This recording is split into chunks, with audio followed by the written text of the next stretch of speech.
And it creates a way that you don't want to take responsibility because the consequences are like shunning or shame, judgment. There's not a consequence where you can learn.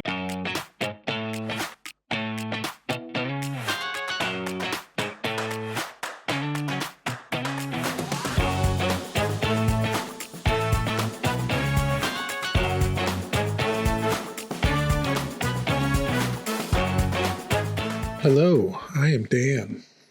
And I'm Can. And this is the Dan and Can Show. And this is Haley, our little puppy. Say hi. Little puppy. She says hi. Hi, Haley. She's not really a puppy. She's 10 years 10? old. Yeah, 11. But she weighs like 7 pounds, so she's 11 years old. So she's small, like a little puppy. So, how you doing? Did you enjoy the Halloween festivities, all the candy we gave away? Sure. Come on, Candy, you got to sell it like we're recording this. 2 days so before. we're recording this before. Got it. So this is our Halloween, right after Halloween. This is our first November one. Yeah. Wow. Okay. Yeah, so we're just, you know what that feels like? It feels like when you work, anybody who's worked retail, you're always pushing ahead to the next holiday. You really can't even enjoy any freaking holiday at all because you got to move forward to, right as Christmas is ending, you've got the stuff in the back. Even before Christmas has even kind of started, your Valentine's Day stuff's coming in. Yeah. And it's crazy. It's annoying. And I'm so glad to not be in retail anymore because that always made me like, it makes the year feel like drudgery a little bit because it's this weird cycle of just holiday to holiday to holiday to holiday to holiday. And that's all that, you know what I'm saying? I know what you're saying. You get it. You get it. You get it. You get it. So, yeah, I know what you're saying. That's what it kind of feels right now. Like we're just jumping ahead because really in reality, guys, we're not at Halloween yet. Almost. We're getting close. But we have to pretend. That's what a lot of people are doing. For you We're folks doing out it for there. you. We do this for you, okay? Yeah, I did it by watching you. I learned it by watching you. Okay. Name that commercial. Ready. All right, well, let's get into it today. Let's get to know us a little better for the guest out there.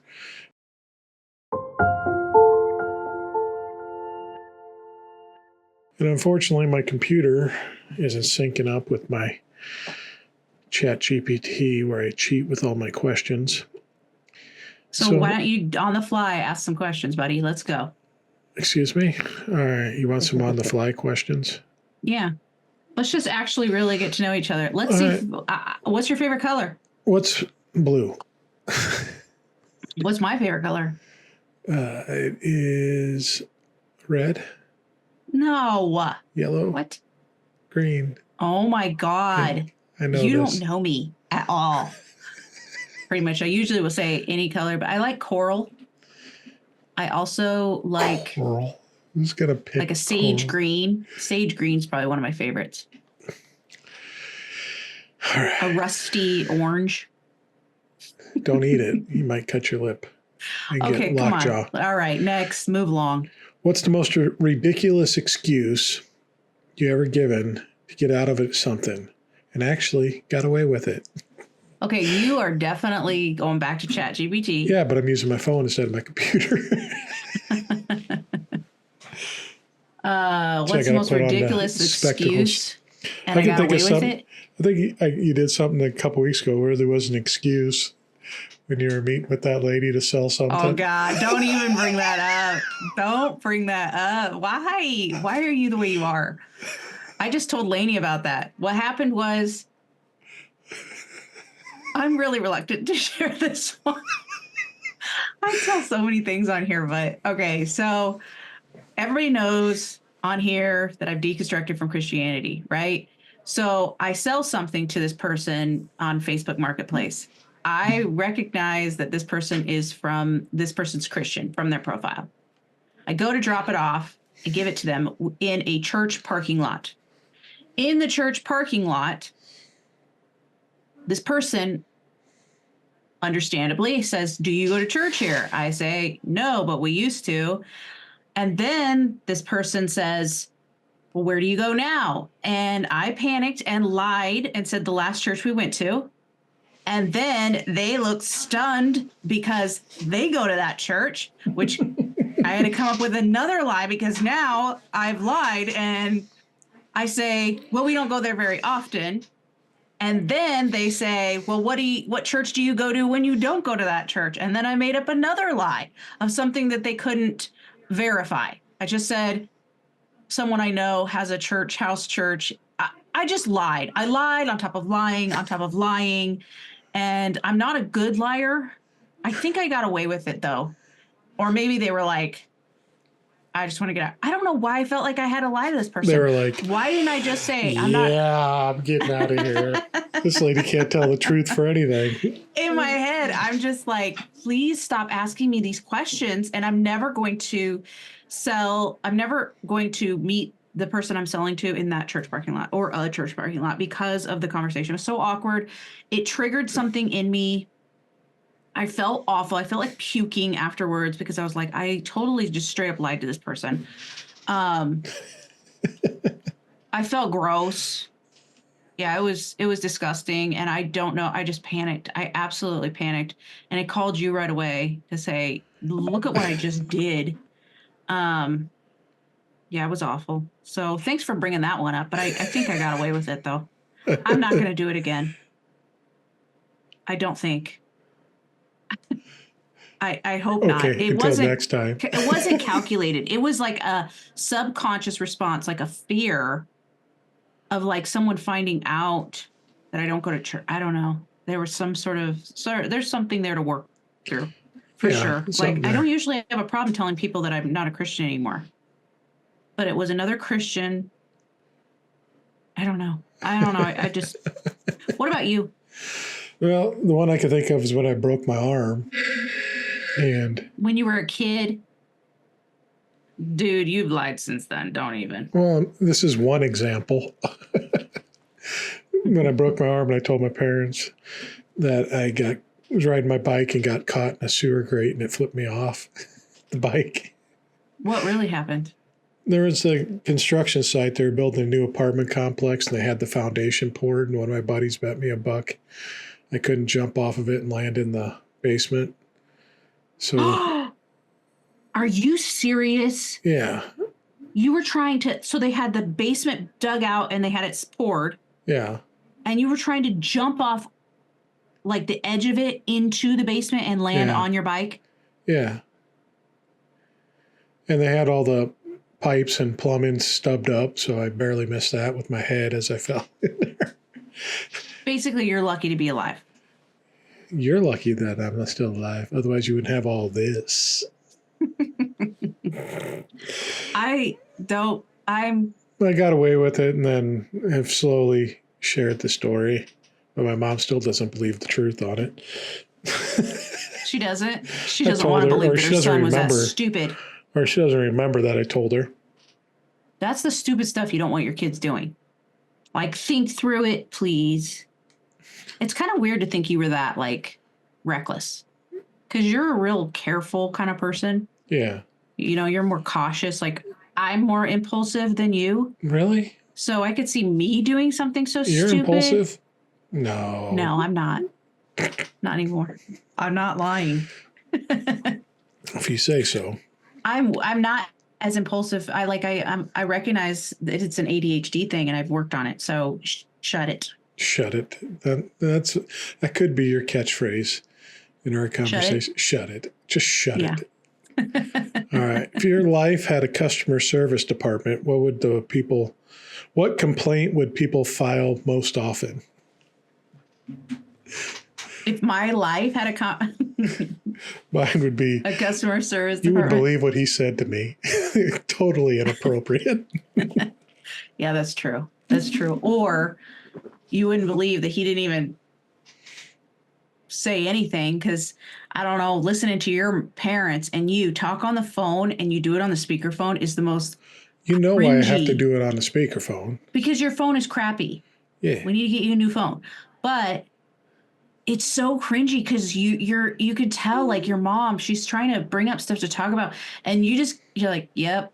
And I'm like, you better ask her something or say something, because this sounds like she's just like, she doesn't want to hang up on her son. Yeah, she does. No, she doesn't. And you're making it awkward and uncomfortable. And it's her birthday. I wished her happy birthday. Yes, you did wish her happy birthday, but then you just let them talk and you don't add anything to the conversation. If you do, it's mumbled and they can't hear you and they're like, what? Or they just laugh out of courtesy because, what are you doing with your eyes?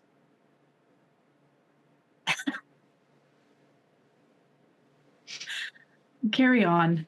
I don't even remember what this question was. If your life had a customer service department, what complaint would be registered against you the most often? You tell me what would be. That's dangerous. Darn it, you fall for it. I'm not falling for that. I don't know. There's a lot of annoying things I do. Probably I'm too sometimes blunt. Not blunt, but you know what I'm saying? I get right to the point pretty quickly. I don't like to beat around. I'll just come straight out and ask the question. Like if there's an elephant in the room and nobody's saying anything and the tension is getting so high, I will be the one that just says something. Your tact is lacking. I do it much more tactfully now. Have I had it? You don't know how to slow roll anything. I do know how to slow roll. You're definitely one of the people that's like, let's rip this Band-Aid off. Let's get it out there. I do want to do that. But you know what? I've had to change it a little bit because working with clients, you can't just you can see what the problem is and you can't even, I think I did at the very beginning, sometimes point it out. And they're not ready for it. You don't do that. Yeah. I learned.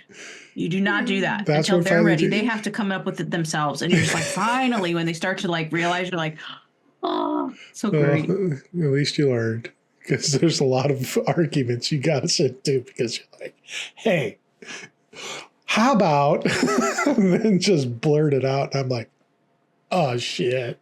Yeah, because you'll just keep doing small talk for 50 hours. 50 hours. Okay. No. Yes. You would do it indefinitely. Let's say we had a problem with some other people and we're with them and we're there to solve the issue or to have a conversation on it. You would be okay with small talk and then just leaving and never dealing with it. I will not do that.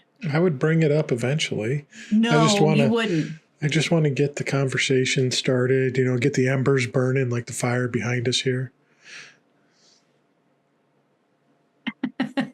Why are you putting your hand in the fire? It's cold. This fire is so. Get her and then get to it eventually. And you're like, You kick open the door and be like, here it is. We're going to talk about it now. It's like, okay, where's the hello? How you doing? That's not true. He's lying, guys. If his lips are moving, he's lying. Okay, Megan Trainor. All right, one more here. If you were writing an autobiography called My Fault or Not My Fault, what would the subtitle be?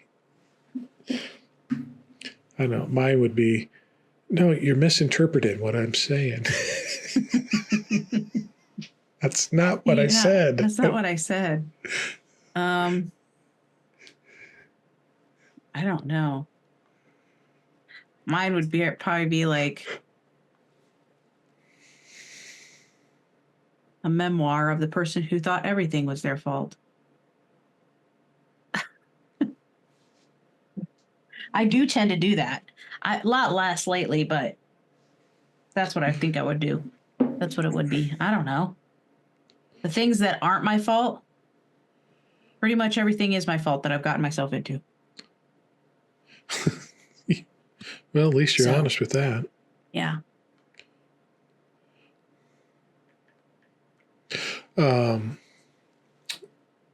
You can't think of anything? I just said, why is that not a good enough answer for you? Your subtitle, it's all my fault. It's not my fault, but it is all my fault. Yeah, pretty much. That's it. I mean, that says enough about you right there. Be like, I guess you need to work on that. Work on what? It's not all your fault. You gotta I know, but I own it at least. You got to be able to shift blame off to other people pretty easily. That doesn't, but a lot of times when you do that, it doesn't help you. Like, you can, yeah, I've learned to be like, okay, some things that I think are my fault are not quite my fault. But I like to find what I did so that because it gives me a sense of what I can do to change things in the future. If I just blame it on somebody else, well, then what good does that help? How does that help me? It doesn't help me at all. So it takes the burden off of you. It makes you feel good about yourself. You're superior. Not really, because then I just hate the other person or I don't like them. And I don't want to live that way. Like usually I can be mad at people. Like definitely we've had our situations where we're mad at people, but then I realize there's either like mental health stuff or, I mean, there's just a lot of things going on. There's trauma. There's a lot of unresolved issues for them. And so it's easy for me to just not blame them and then just take at least now I tend to take what's mine, what is my fault. Before I used to like hate myself for everything, which that was a huge problem. I would always turn everything inward and just blame myself for everything. And I've learned going through a lot of conflict, not to do that because it's just not really healthy. It doesn't mean I don't still do it sometimes, but eventually I learned to not be the punching bag and just take what was mine and leave the rest. Right? Yes. How about that? That would be my subtitle. That's a long ass. Learning to take what's mine and the rest is your fault. Look at you. The rest is your fault. You're incorrigible, young lady. You're incorrigible. Okay. All right. I know you're distracted. What are you doing? Nothing. There was distraction going on. So what's going on? What are we doing? What are we talking about? What are we talking about? We're not to that point yet. Let's have a little fun first. Shall we? Sure. Shall we have a little fun?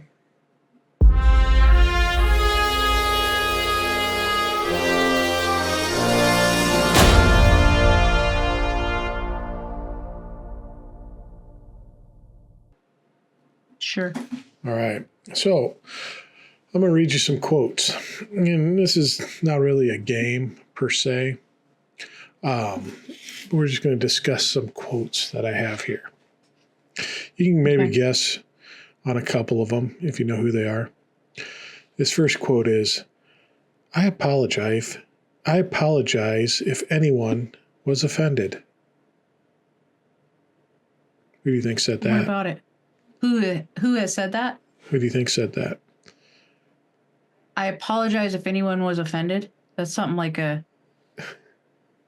that's a like politician or a pastor or something said something like that. Because it's not taking responsibility. Just like, I'm sorry you feel bad about this. Or a narcissist. It was our boy Donald. Yeah. Said it. That fits it about right. So yeah, it's a typical narcissistic apology of, oh, I'm sorry. Your feelings got hurt.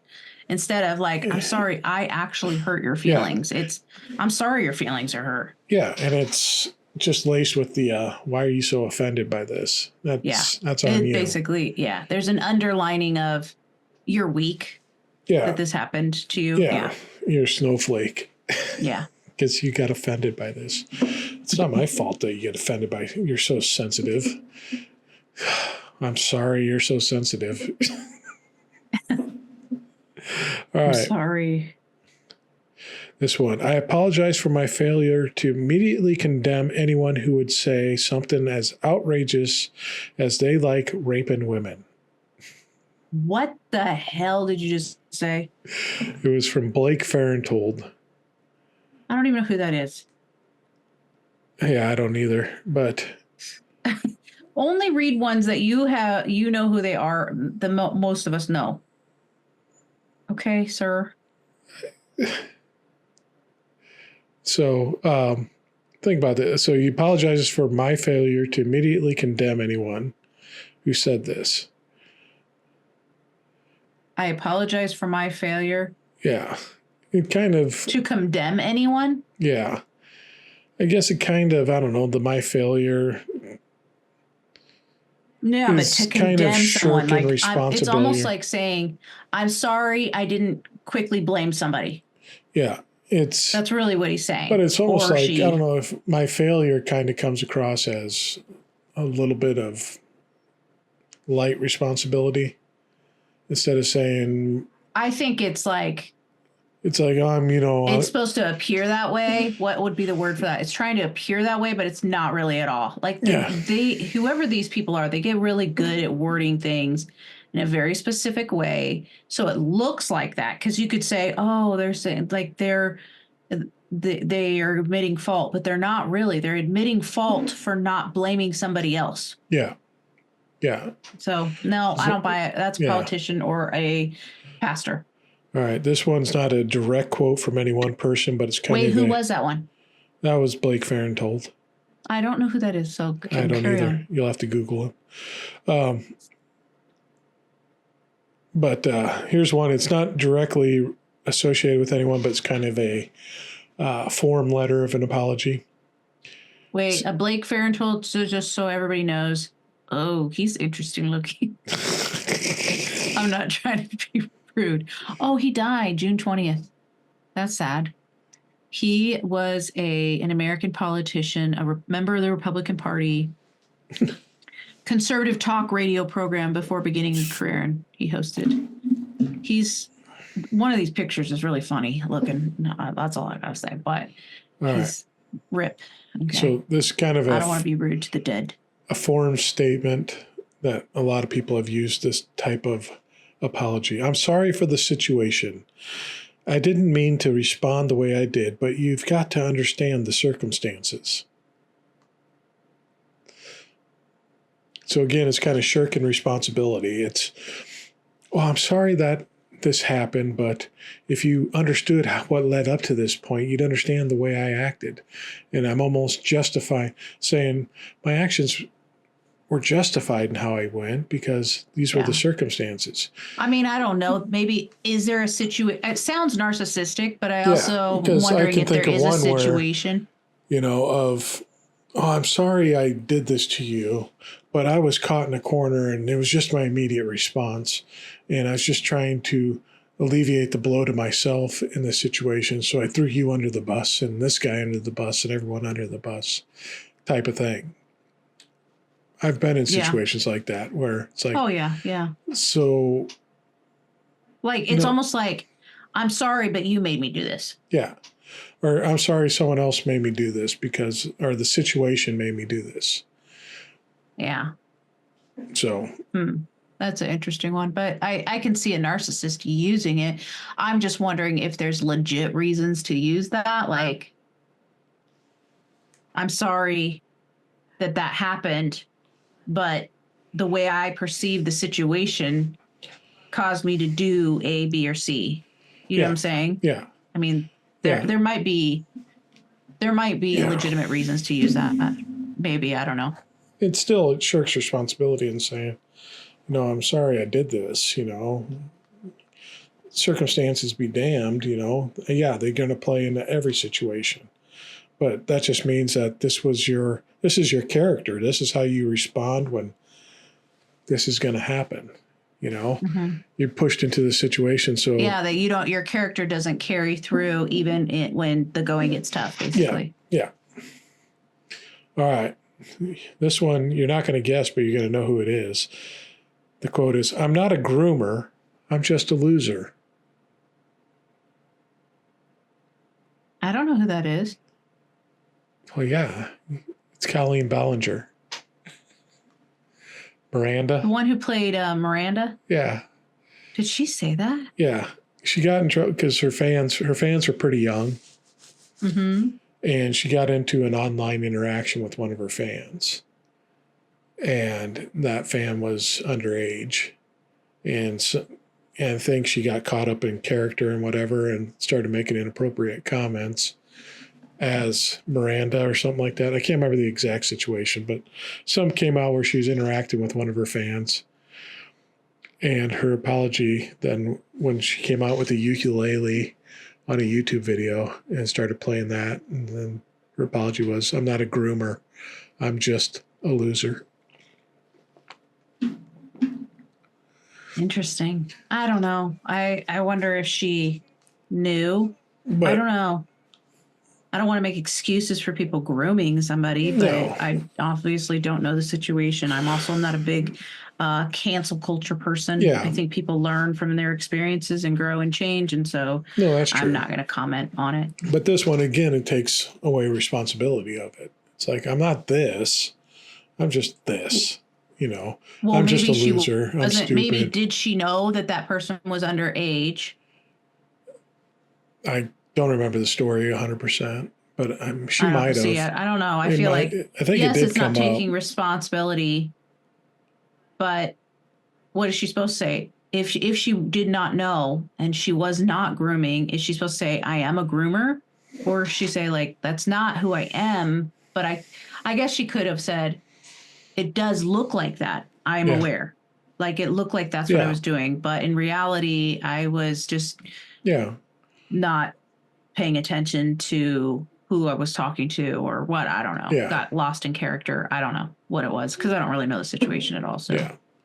But all right, this clearly is an attempt by the media to paint in as bad as light as possible. This is our friend Farron told again. No, it was. I was going to say it was Karen Levitt. Is that her name? Caroline Levitt. So again, it's shirking responsibility. This is just the media really just blowing it out of proportion. Oh yeah, that's always that one's used by politicians all the time. Yeah. Like, oh, it's just the media. Like, okay, is it? I mean, you could use that for anything, just so that you don't have to actually like talk about anything. Yeah. So, it was locker room banter. I apologize if anyone was offended. Oh, I feel like this was said recently. About 8 years ago, 9 years ago. I don't know, but that's what they say when people talk about the guy in charge right now. That's who said it. Said, that's what he's referring to. Yeah. Okay, is he referring to when he went into? Okay. Grab him by. When he went on what's his face show, talking about those girls that he went into seeing the beauty. No, I was referring to grab him by the. Meow. Oh, that one. Yeah. Okay. That was his excuse. It's locker room talk. And it's like, well, again, that talks more about your character than anything else. That you're putting on a show, you're putting on a facade outside, but when the cameras aren't rolling and all that this is how you're really president. Yes, you're president. There's a whole different standard for in justification. This was spot. Before he was president when he said it. I don't care. We shouldn't put people in positions of that kind of power over all sorts of people that have that kind of character. Like in order to be president, there should be a much higher standard for you. Yeah.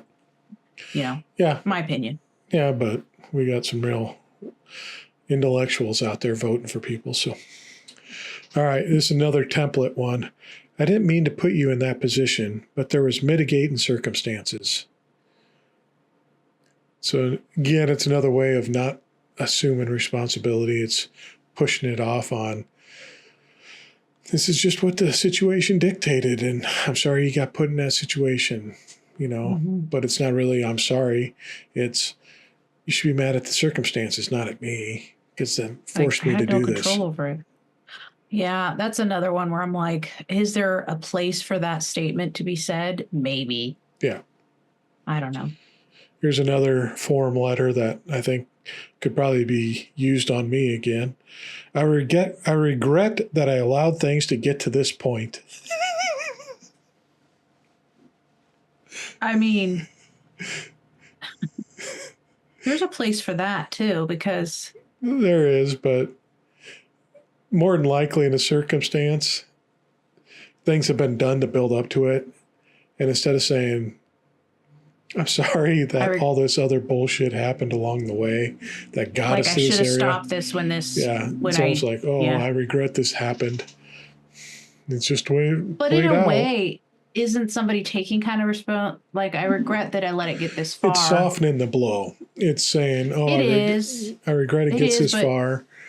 But it's not really taking it on and saying, it's taking some responsibility. But think about it. If you were in a situation where things got way out of hand and you were gassing and pouring gas on the fire along the way, would you not sit back and reflect and be like, yeah, I did a lot.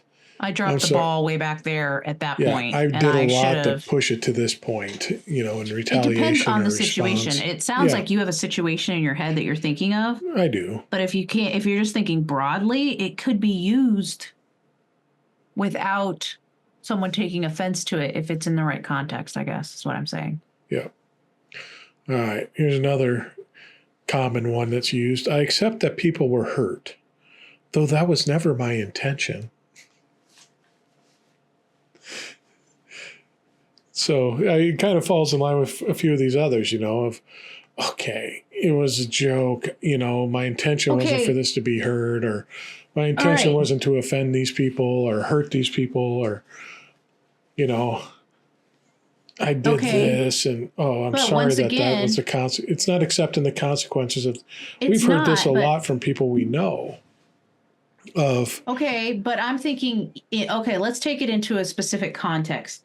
In the context of leaving Christianity, it hurt people that we left. Yeah. And I have to accept that people were hurt, but that was not my intention. You see what I'm saying? That could be used in a very genuine way. I never intended to hurt anybody. But more times than not, when you hear it, it's people trying to make an excuse of, it's really not my fault. It wasn't my intent for these. It could be used that way, yeah. Yeah. I know I did this. I know I took this money from you. My intent wasn't for you to not be able to buy your kid a present. That was never my intent for taking that money from you. My intent was that I needed it. Fair. I think actually all of these things, if you just, because I think with cancel culture and stuff and the way people are just like rampantly judging one another, I think if someone uses like one of these phrases, and if we say, these phrases mean that you're not taking responsibility, anytime they're used, they're just going to hear that phrase and they're going to be triggered and be like, they're not taking responsibility. But context is king. You got to pay attention to the context. The context determines whether they are actually taking responsibility, because every single one of these almost could be used in a way where somebody is taking responsibility, or maybe they're wording it in a way that's triggering something in you. Instead of canceling them or just labeling them and writing them off, you go, they did use that phrase, but maybe they're using it in a way differently than I've heard it used by others who have manipulated me with it. You know what I'm saying? Which is a good thing to get us, it's a good point to kind of get us into where I wanted to jump off from today, because it's about responsibility and accountability. And again, and I think you're right. It depends a lot on the situation, the context, on how some of this stuff comes across. Yeah. And I think we can see people that truly have been apologetic and have taken maybe some of these responses and used them in a similar way or fashion. But I think a lot of times, in our experience, we've seen these things used to shirk responsibility. And I think that's a huge issue that's going on now, is people don't take accountability for a lot of what's going on. They want to put the blame, shift the responsibility on other things, which I think is kind of ironic, because I remember in the faith when we were at church, I had accountability buddies. I had my small group, men's group. Accountability buddies. We had it was defined as an accountability group. So we'd meet every Saturday or something like that. I remember that, yeah. And we'd go out for breakfast or something like that. And then we'd have the list of questions to ask each other. Did I do this week? Did I do this? And it was like, okay, so you're trying to hold your brothers in Christ responsible and accountable. But yet, the leadership, the system itself, shirks responsibility and accountability all the time. I think of the classic example of not Benny Hinn. Copeland? No, what's his name from Atlanta? He used to be on Ravi Zacharias. Ravi Zacharias, yeah. So he was a big radio preacher. He had a great ministry. When he died, some of his financials got leaked. And he was running a bunch of massage parlors in I think it was Atlanta. And going to them and wasn't he And they were full service massage parlors. Mm-hmm. So you get that, Happy Endings massage parlor. And he was taking advantage of this and hiring people on and taking advantage of these women that were doing massage therapists. And this came out, and I think there was a couple other financial things and other things that came up. And I remember it came about that these heads of the church came out. So guys, I can't remember if it was Dobson and MacArthur and them, but if it wasn't them, it was people similar like that. Said, yes, it was unfortunate that this was being done by him, but his work is way too important. Yeah, I remember hearing that. Yeah. Let this get out. Let's not let his work be damaged by all the good work he did by just this little thing. Yeah. Kind of in a way. Yeah. And accountability was not taken for it. And this, instead of making this an actual lesson of, see, we're just people too. And we're not perfect. We're getting it wrong. And show the humanity behind the faith, which probably would have attracted a lot more people to it. And made it acceptable instead of trying to make this shining glimmer of the system is so perfect. And if you just fall in line and, make your payments, everything's going to work out great for you in the long run. And you think about the pastors that have been caught in scandals of whether it be extramarital affairs or actually grooming minors in their church. You think about the one that was in Indiana, maybe, where the girl came up and she was actually a woman at this time and married and confronted the pastor and exposed what he had been doing to her. Oh, where they were standing on the stage with her husband? Yeah.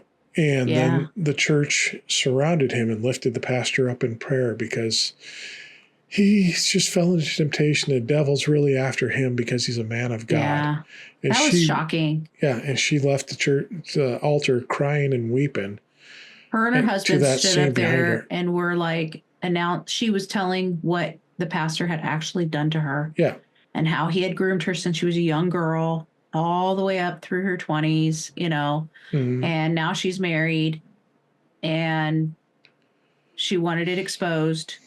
So he didn't do it to more. It wasn't to get any glory because she knew she was going to lose a lot and be shamed, because in the church, when that gets found out, a lot of times there's just it's almost like the Scarlet Letter or whatever, you know what I'm saying? There's a label on you and you're considered less than. Yeah. And also there's scrutiny, like, why are you bringing it up now? Kind of like with President when, was it Stormy?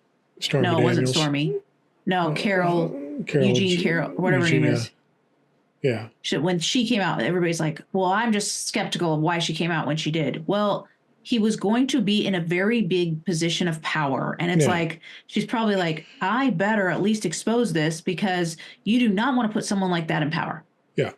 She probably thought that move at that time would have helped. But yes, she made some money out of it, but I think her goal was not to I don't know, because I don't know.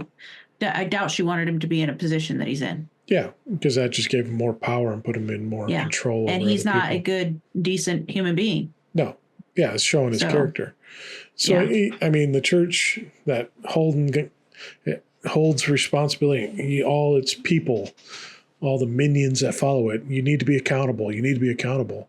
But it doesn't hold itself to accountability. The same happens. They'll write off the leaders or they'll say even with the president, they'll be like, oh, he's like Cyrus in the Bible, who was not he wasn't Jewish, and he was used to help it. It's just like they'll bend it in any way they have to for leadership, but not for common people. But it's not for the layman. Power manipulation. Yeah.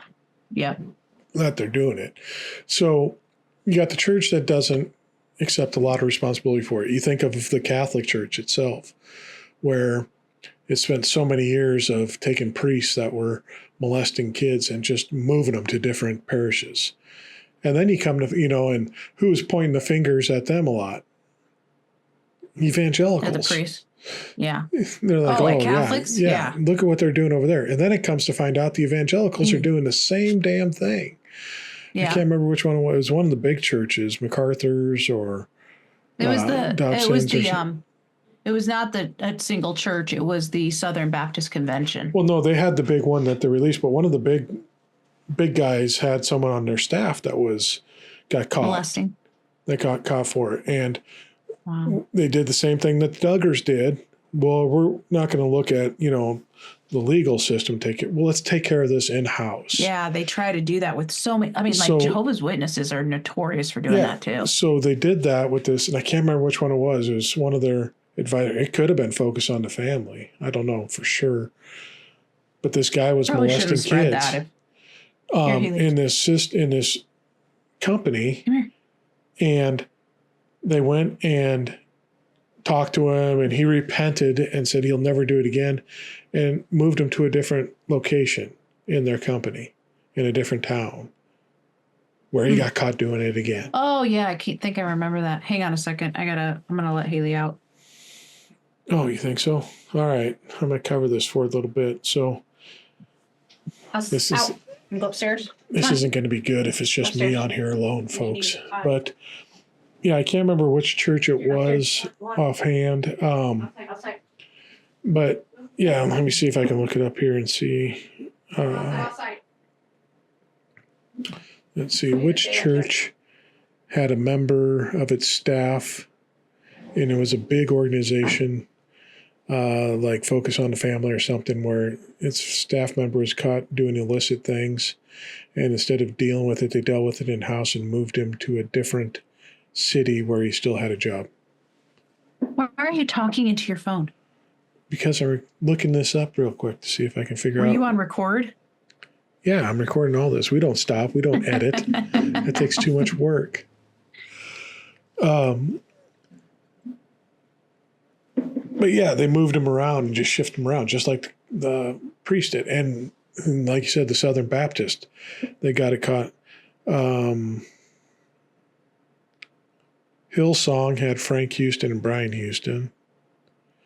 I think I remember hearing about Brian Houston. I don't know any of these people, though. Yeah.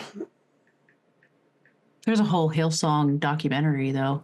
Yeah, about that. He was having an affair with someone in his church. Kind of brought the church down. I wonder if that Ashley Madison, that took down Josh Duggar kind of in a way. I mean, that didn't take him down, but it did hit before he got caught with the other stuff. Yeah. I wonder if that affected some of these, maybe even smaller preachers and stuff, like got exposed. Because let's be honest, like in an evangelical marriage, you have this Madonna, what do you call it? Madonna whore complex. Yeah. Okay, so you have this with the women, right? So you want your woman to be this spiritual looking, like you associate them with your mother almost in a weird way. Just like holy and pure and virgin like, right? But then you also want like someone who's sexually assertive and almost seductive, like in the bedroom, and they expect women to be able to like click that on and off because we're robots, I guess. And you tell us that sex is bad all the way up until we get married, and then all of a sudden it's supposed to flip and we're supposed to be like a freak in the sheets. And that's just like, that's not what happens. And it's, like they create this the women, and then they hold women accountable for everything, right? Women don't have the loophole to say, well, it's not my fault. They have to like take it. And I think that's what makes the marriages very miserable. That's part of it, part of what they're doing. And then these guys, it doesn't give them an excuse, but they created it, not them. The system created it. Yeah. And then, of course, the system is going to lead to all sorts of vile outlets because it's toxic inside. You know what I'm saying? Like, it's hard to live in a marriage like that. Yeah, and you made the system more important than the individual. Yeah, and then they can't get help though. Yeah. They can't talk about, like, the husband can't say, I want you to be more, I want you to, like, he can't say to his wife that he might be able to say he wants more sex, but then she's not supposed to want it. And if she does, something's wrong with her because that's not it's a whole teaching. or holy. And so she doesn't let that be exposed, because if she does, then he'll see her a different way. And then, it's like the system creates all of this disgusting stuff, and it creates a way that you don't want to take responsibility because the consequences are like shunning or shame, judgment. There's not a consequence where you can learn. It's kind of like cancel culture. Like, Christians are the OGs of cancel culture. They shun you. Yeah. And the thing is, the same thing. They set up a system where you're the personification of Christ here. Christ is in you, and that's how you're supposed to live. And they put this.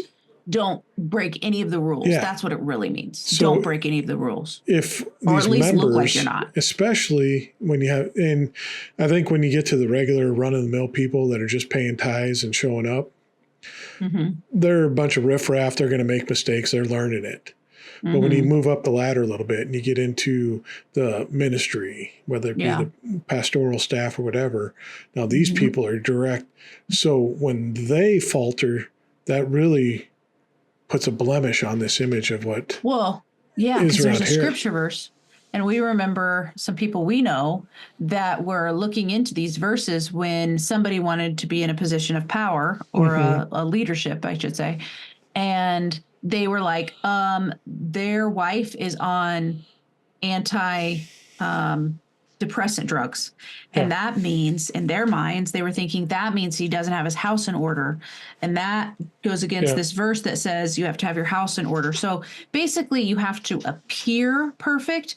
And so in order to do that, you don't take responsibility. You lie about things. That is where hypocrisy in Christianity shows up. Yeah. Because you try to act like you have it all figured out and you're doing it correctly, and you judge anybody who does it differently. Not, you don't take the log out of your own eye before you take the speck, the tiny little speck that's in your neighbor's eye. Yeah. The tiny little thing that maybe they could adjust. Instead, you got a whole big log and you're just making a whole mess of everybody because you won't look at yourself. And that is why responsibility is important, but it is also why Christianity makes it very difficult to do it. Because it's got to have this perfect holy image. And that's what they put out. This is perfection in here. You come here, we have all the answers. We're different than everything else. This is worldly problems. It's like, no, you have you have just as much as the worldly problems going on inside of you. We've known people that have essayed in the church. We've known people that have embezzled in the church. We've known people that have, done all these crimes. Affairs, and you put this up. Pedophilia. We've seen it all in the church. There's no separation from societal crimes and church, what's going on in the church, but they don't want that to be seen because that's a blemish on this perfection. The reason we have all the answers, because their idea of the gospel, I think, is that Jesus died. Okay, Jesus died to set you free from the law so that now you can obey the law perfectly. You see what I'm saying? Instead of like, no, the law's gone. Live free. stop worrying about what is the correct thing according to God or the book or whatever. Like, just live, enjoy life. Like, enjoy, let others do the same. Instead, they think, no, he set you free. Like, they'll say he set you free from the law, but now you got to live according to a new law, which is partly the old law and some new things. Yeah. I mean, they would say that the New Testament principles. Now you have a new set of rules to live by. It's just insanity. Then Jesus did nothing, because it looks exactly, it might be different rules, but it's pretty dang close to the rigidness that it was way back when Jesus came on the scene. Like, you're just being really rigid about how you like you're trying to say there's a formula to please God instead of just being authentic. And so you suppress who you really are and pretend, and you put on, you don't take responsibility, and you wear masks, and you pretend to be somebody you're not. Yep. So I think it's just their idea of the gospel is, it's messed up. It is, but it's just basically you're saved so that you can now keep the law. So instead of you're saved from it, you're saved from living your life that way. And what it causes is that now you have to put on this image. So not only are the people putting on masks, but the system has to put on masks. So they do all these things behind the doors. We're going to take care of it internally. Law enforcement, don't worry. We got this handled. Trust us. We're a Christian church. We'll take care of it. We'll discipline within the church and get the counseling and all this. And then it's all right. And the counseling is pretty much going to exist, especially if it's a male doing something that's inappropriate. All right, a male in power, especially. Let's hit our knees and start praying for forgiveness. And yes, he's got a heart for reconciliation, so he understands what he did wrong, and he'll be all right now. And because he might be looked upon weird in this area, let's move him to this town. He can get a fresh start and restart everything. They don't want. Okay, let's say this guy that we're talking about is doing stuff to children that's inappropriate, right? They move them because they don't want them around their children. Yeah. And they don't tell the people a lot of times who they're moving them to what this person is capable of doing. And then there's no actual healing or change or anything. There's no consequences. It's the Christian faith. It's just, okay, you have to forgive. You gotta forgive means to forget and erase it like it never happened. That's not forgiveness. But they're not erasing it because, like you said, stupidity. They don't want it to happen to their kids. So I don't want to happen here. So let's go ahead and move him a few miles away and get him out of our area so he doesn't have influence on our kids and does anything to them. And let it be their problem or theirs. So don't worry about it. But just thinking he's going to just change when he gets there, which is just insane. To kind of push this towards the conclusion here is this isn't just a church thing. You see it in all society where we want to share, you see it in politics. You see it right now. There's problems in America right now. Things are expensive. Things are wrong. Don't look at the 1% and the oligarchs running everything that have controlled and made all the things that happen as they are today. It's the immigrants. They're taking everything, which is stupid when you look at it logically because all right, we have to get rid of all these or depleting our healthcare system, and we have to get rid of the funding for the healthcare system. It's it's less than 1% that they're taking, according to your statistics that you record every year, the government statistics. That doesn't make sense. But we want to save all this money, so we're going to spend billions of dollars of law enforcement raiding places and going in and taking these people out. So you're spending more money than you would if you did nothing at all and let it just go on the same way. But it's a common enemy.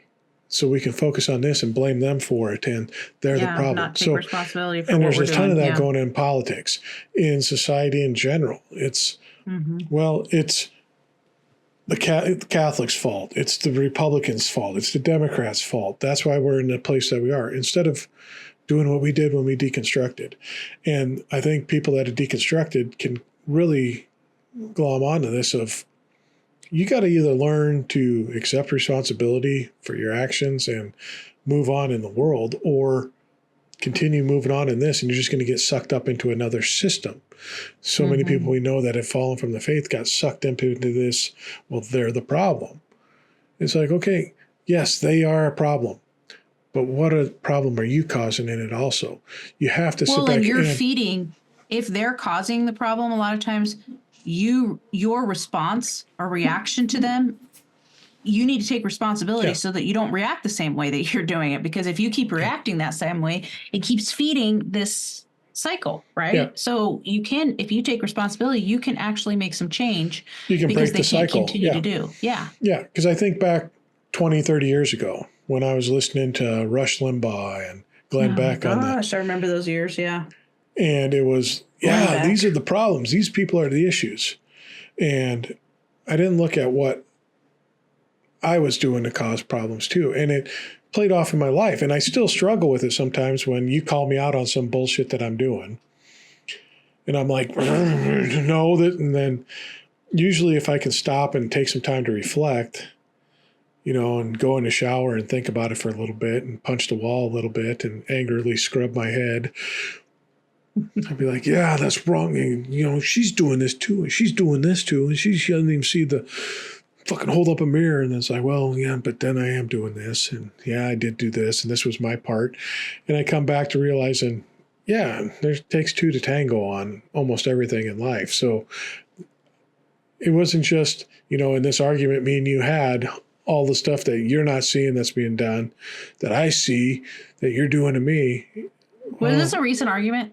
No, this is just a common thing. It's like it's a common thing. Okay. Yeah, it happens daily. I feel like a lot of times, I could be wrong. I do feel like I take responsibility a lot of times. Yeah, you do. For my own actions. Yeah, I'm talking my personal thing. So I got some things I still got to break through. So immediately when you confront me on something or call me out on something, boom, immediately I built up a wall faster than Trump does on the southern border. Well, you do that because your tendency also in childhood was a defense to, I mean, you were called like this perfect child. You definitely were not.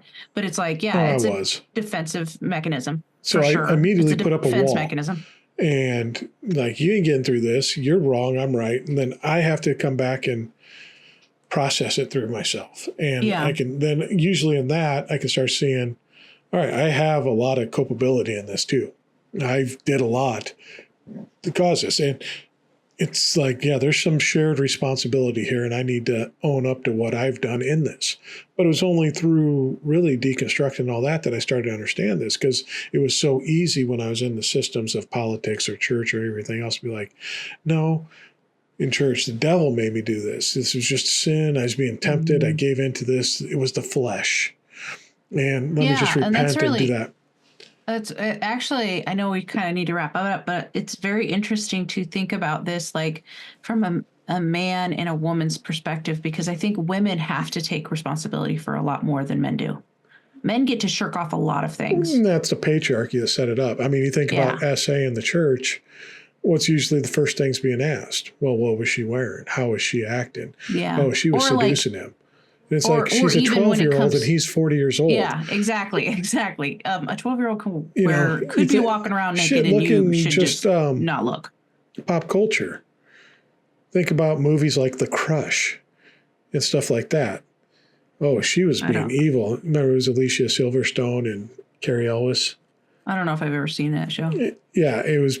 She was kind of a Lolita character that was really temptress to this guy and tried to sabotage him and went off the rails and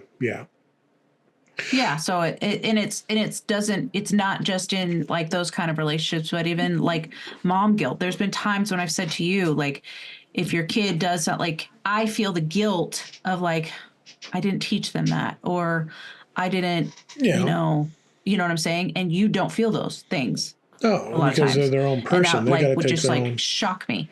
Yeah. Yeah, but like that's because of the culture pressing so much on women, like you are responsible. Mm-hmm. We don't have I didn't have, even if I would say I didn't use the Satan made me do it ever, I don't think. But you know what I'm saying? I mean, that would have felt great to be able to do that. I think maybe it's just kind of a newer experience as a man because women have had to burden that. And I would say minority men, but like a white man probably didn't feel that as much. And so now as you're becoming more self-aware, you're going, oh, like I have to take responsibility, and I don't get to like push that off. And it's not before you can even get to that spot, you have to get to the point of, I mean, obviously I was taking on that as a person who hadn't deconstructed, so I felt guilt and shame all the time.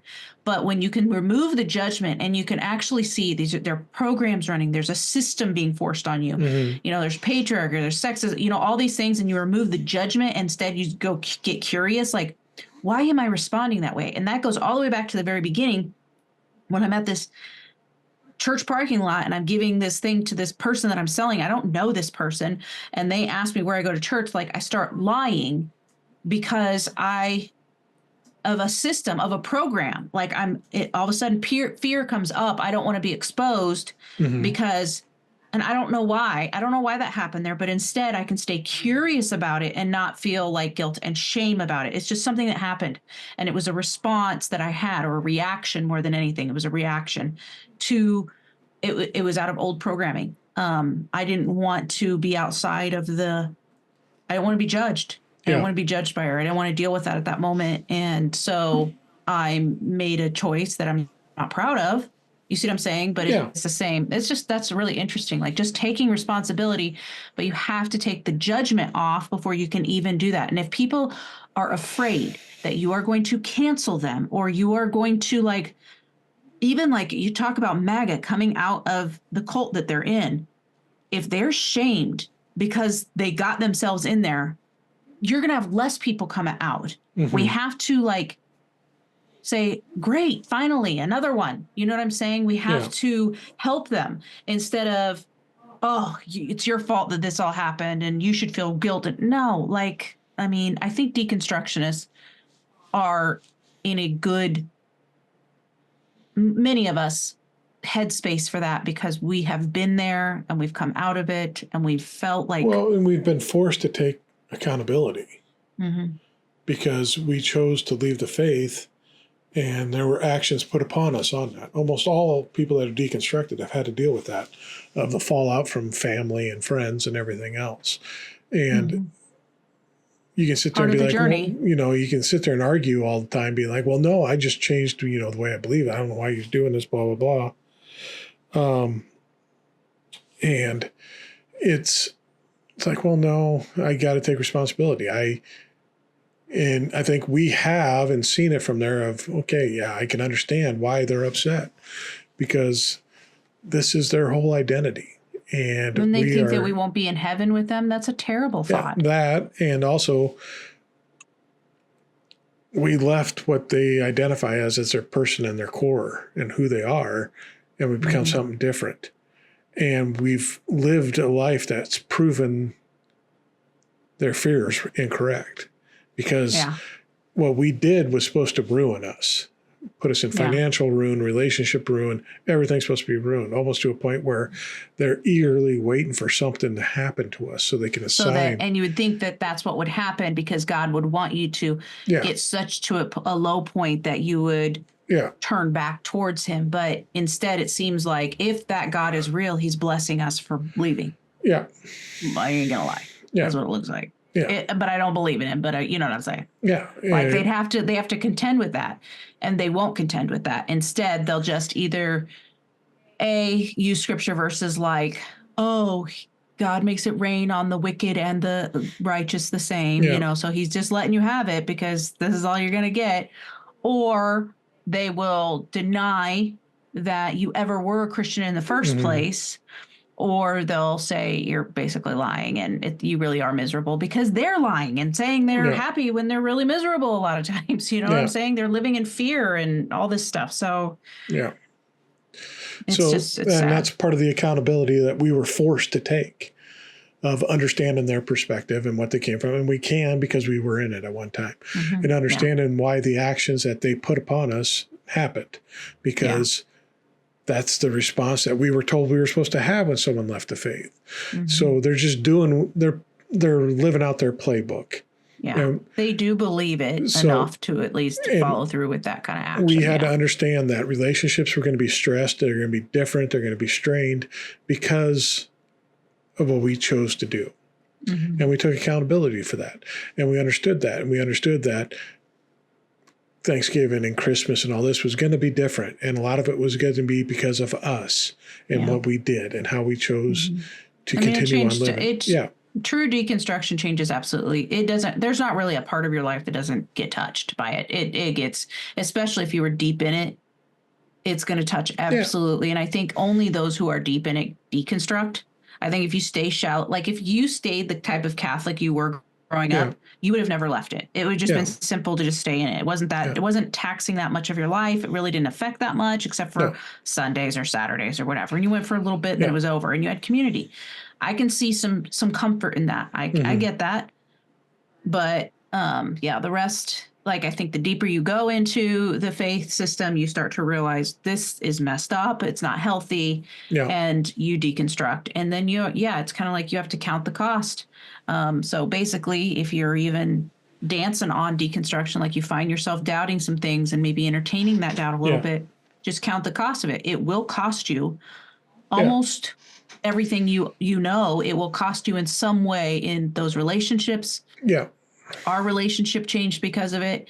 It got healthier, but it was rocky there for a little bit. Like it's just, you don't know. So, but what it gave us was a unique perspective too, because we were forced this accountability. We learned how to accept accountability and responsibility for our actions, but it also gave us acceptance and perspective. We knew where these people were at, people that are still in religion, and we can accept them where they're at. And understand why. I mean, it puts you in a great leverage position, to be quite frank, because you know where they're at and where they're coming from, how they're going to respond, how they're going to react, why they respond, why they react, because you were there. And you understand what's on the outside and you see the freedom and the greatness that's outside of that and why they fear that. And you understand then why the system operates the way it does is because if people started seeing what we now experience outside the faith, people would leave in droves. I mean, churches would shudder like almost immediately with the amount of people that would be leaving because all the fear is unrecognized when you actually go outside of it. So it gives you a unique perspective and everything else and a way of understanding it. So if you can learn to take the responsibility and accountability, it kind of puts you in a good headspace to be a little more balanced in life. Passionate. And it increases your flexibility to be compassionate and understanding. You can almost look at some of these people who are still deep in evangelical Christianity, and I look at them sometimes as just scared children. You know what I'm saying? They're children. They are scared of the dark. They're scared of this God who could punish them. You know what I'm saying? They're scared of a monster, the boogie monster. And so you can have some more compassion and you can be more understanding when you deal with them rather than be hateful, thinking they're doing things intentionally. They have a belief system that is causing them. Now, do all the leaders believe it? I don't know. But a lot of these people genuinely do believe that there is a hell that you will go to, and they don't want you to go there. They genuinely believe these things. So, So, all right. Well, I'll leave it off there because we got a young man texting me here relentlessly for 10 is he minutes now. texting you? Okay. All right. Okay. So, if you're watching on YouTube, go ahead and give us a like, subscribe, and follow. We'd appreciate that greatly. Leave a comment there. We love seeing comments and everything like that. So, reach out to us. We enjoy hearing from you. If you're listening on a podcast streaming device, Spotify, Apple, whatever, give us 5 stars and leave a comment. We'd appreciate both of them because we love hearing from you again, and it helps push us along. Share us with other people if you're please coming share in and listen. Yes. We enjoy that greatly. Please, please. And if you want to find different things that we're doing or reach out to us, email or whatever, go down below, whatever you're listening on, watching on. All our links are down below, and you can get us there at danican.com, which is down below to get us on all the main stuff and some of the other things that are in there. We have links to that too. So go down there and give us a listen. And just remember, accountability. Just take responsibility for your life because you're the only one that can. You're in control. You're mastering your own ship. So and it actually leads to a better life when you do. Take away the judgment, take responsibility, and you will actually feel more in control, not less. Yep, exactly. So Perfect. Anyways. All right. So well, nice talking that's all to you we tonight. got for you today. So Love all ya. right. Love ya. Bye. Bye.